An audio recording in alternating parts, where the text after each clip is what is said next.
I'm Hoyt Tolleson. I was born in Bivens, Texas in 1922. There was only a post office in Bivens, Texas. I was raised on a farm and went to Huffine School. We raised cotton for the initial funds and naturally our produce for peas, corns, and stuff like that for our own individual use. My father was named Delbert Tolleson, my mother Texana.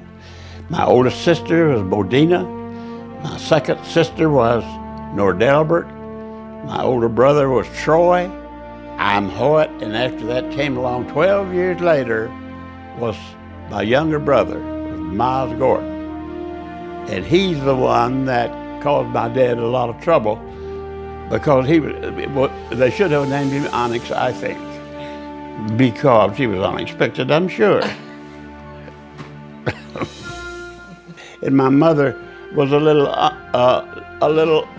upset about becoming pregnant with him, I think, because she did cause him sort of a bad life to live, but he dwelled under it. He got by with it. And my memory of my childhood was I worked with my dad, and he raised cotton, and we picked the cotton. Went to the gin in Atlanta, Texas to have it ginned. We brought the cotton seed back home to use at our home and to replant for the next crop.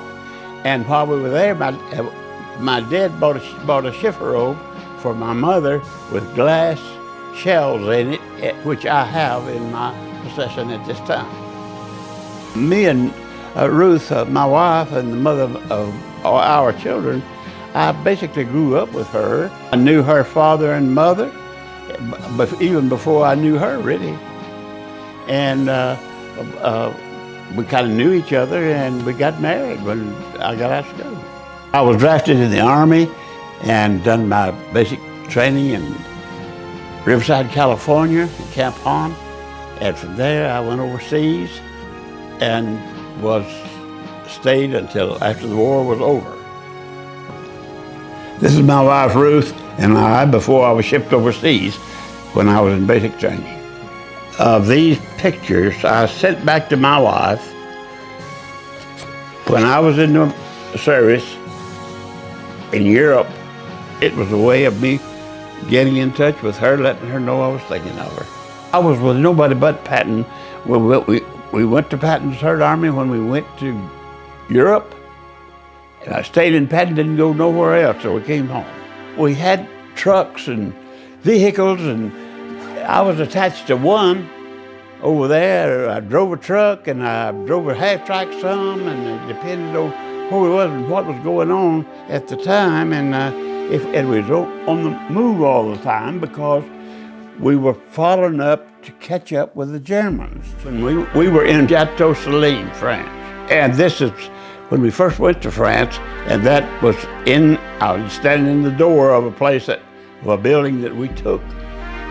There was nobody in it, but it was a place for us to sleep instead of sleeping in the truck, in the vehicle. And when we were in Germany and France and Belgium and Luxembourg and Holland, the weather was terrible. We had a lot of snow. It was either snow, rain, or sleet, or something. It seemed like much all the time.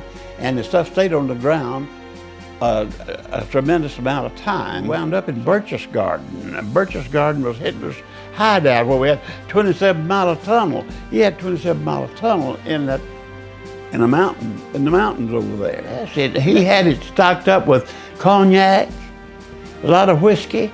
We hauled it out by the truckloads that he had stored up, and he had taken from the people in France and everything else and stored whiskey and materials that he used, or that his army used, in these tunnels. There was 27 miles of tunnel in these mountains where he put his stuff. These are the medals that I received for being in the Army and for what I did and where I did it. My rank was Technical Sergeant, T4. And 5 Bronze Stars. That means that we were in 5 major battles. This picture is of my best buddy, and I met him in the Army, and his last name is J.D. Kimball, and my first son and only son is named Kim, a short for his last name.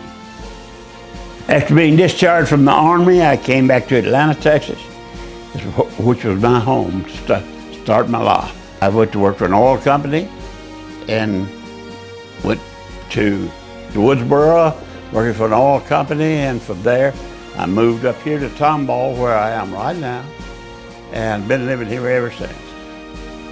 My wife at the time was working for Irma and Charlie Hooks at Hooks' Airport.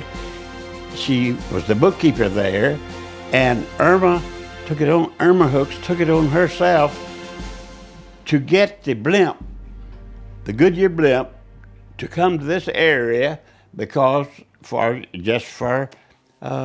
advertising purposes, I guess. And she is the sole reason that the blimp came to this area to begin with.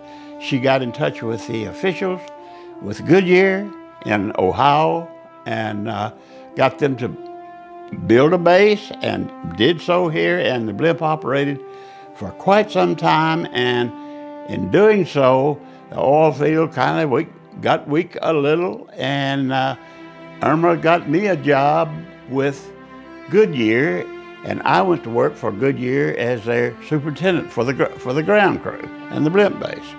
And we erected 3 blimps out at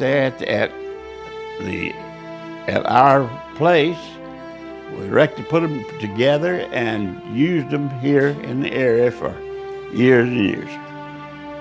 The blimp was shipped down here. It was built in Akron, Ohio, but they shipped it to Spring, Texas, where the blimp base was, in a box, about an 8 by 12 size box, and we unfolded it and put the helium in, and the helium in the air in to blow it up to make it take its size, which is 192 feet long, 54 feet high.